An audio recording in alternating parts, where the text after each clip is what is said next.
Assalamualaikum dan salam Sarawakku sayang. Buletin UKAS edisi malam 8 Oktober 2020 kembali bersama saya Hafizah Munirah Mahrab. Memulakan berita dengan perkembangan laporan harian COVID-19 dengan Sarawak mencatatkan 8 kes baharu positif hari ini dan menjadikan jumlah keseluruhan meningkat kepada 732 kes. Timbalan Ketua Menteri Sarawak merangka pengerusi Jawatan Kuasa Pengurusan Bencana Negeri Sarawak JPBNS, Datuk Ahmad Douglas Ugah Embas dalam sidang media di Kuching memaklumkan 8 kes tersebut dilaporkan di daerah Kuching, Miri dan Bintulu. Pada hari ini kita ada juga 8 kes positif COVID-19 dikesan di Sarawak. Daripada kes baru ini, 5 kes di daerah Kuching, 2 di daerah Miri dan 1 di kes di daerah Bintulu. Terdapat 4 kes jangkitan tempatan, 2 kes import A dan 2 kes import B yang telah dikesan di Sarawak.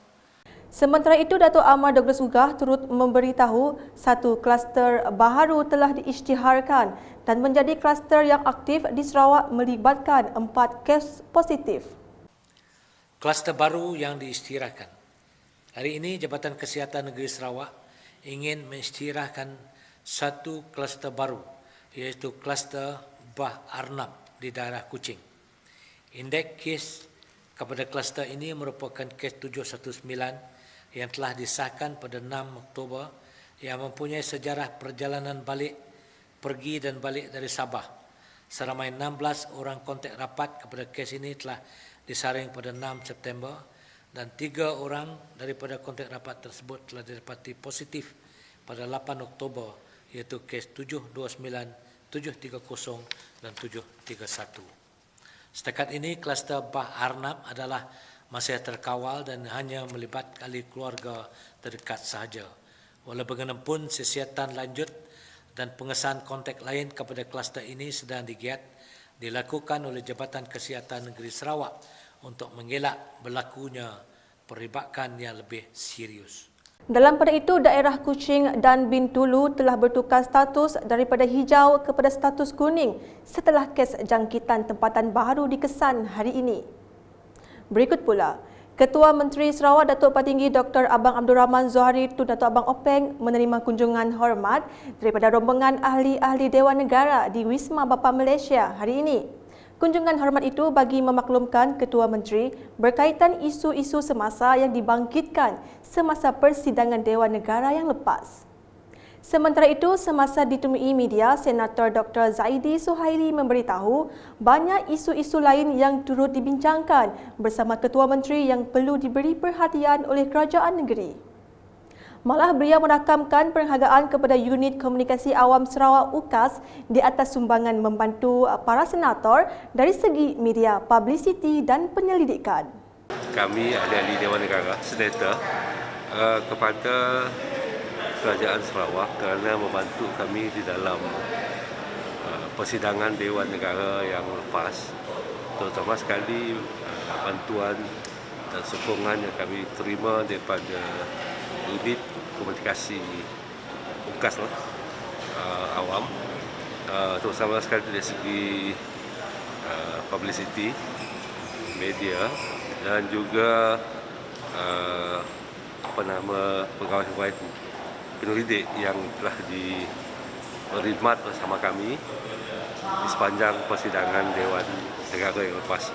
Yang kami fikir bahawa bantuan itu adalah amat berguna dan amat diperlukan di dalam membantu kami untuk mengemukakan isu-isu dalam perbahasan dan juga soalan-soalan di Dewan Negara, khususnya berkenaan dengan perkara-perkara yang ada kaitan dengan di Sarawak. Beralih ke laporan mengenai raptai penuh bagi sambutan perayaan Hari Jadi ke-84 Tuan Yang Terutama yang di-Pertua Negeri Tun Pehin Seri Abdul Taib Mahmud yang berlangsung di Perkarangan Dun Sarawak Kuching hari ini. Menteri Kerajaan Tempatan dan Perumahan merangkap Menteri Bertanggungjawab bagi sambutan ini. Datuk Seri Profesor Dr. Sim Kui Hian hadir pada raptai tersebut bagi memastikan sambutan yang bermula pada 9 hingga 11 Oktober itu berjalan lancar. Seterusnya, industri halal dilihat semakin meningkat serta merupakan industri yang amat penting dan relevan di Sarawak.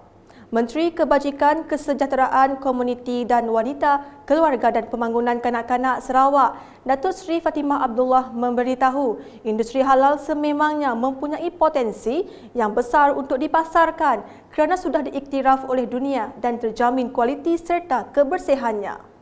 Dengan sebab itu, bila berkenaan sijil halal, bukan dari segi produknya memang dijamin bersih, selamat dan juga halal mengikut awak ditentukan dengan agama Islam telah.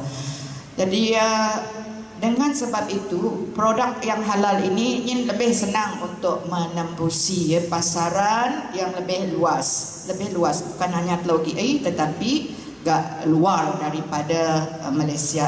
Jadi dengan sebab itu memang sangat digalakkan.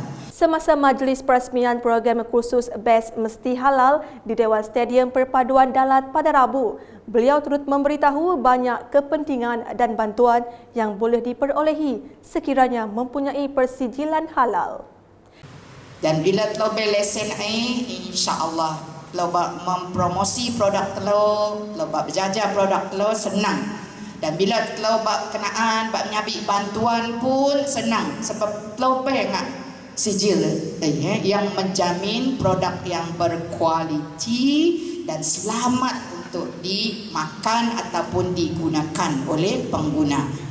Sekian edisi malam bersama saya Hafizah Munirah dan kru penerbitan. Dapatkan pelbagai berita terkini Sarawak setiap hari di Facebook, Instagram, Twitter dan aplikasi Telegram UKAS serta UKAS Channel di YouTube. Salam UKAS.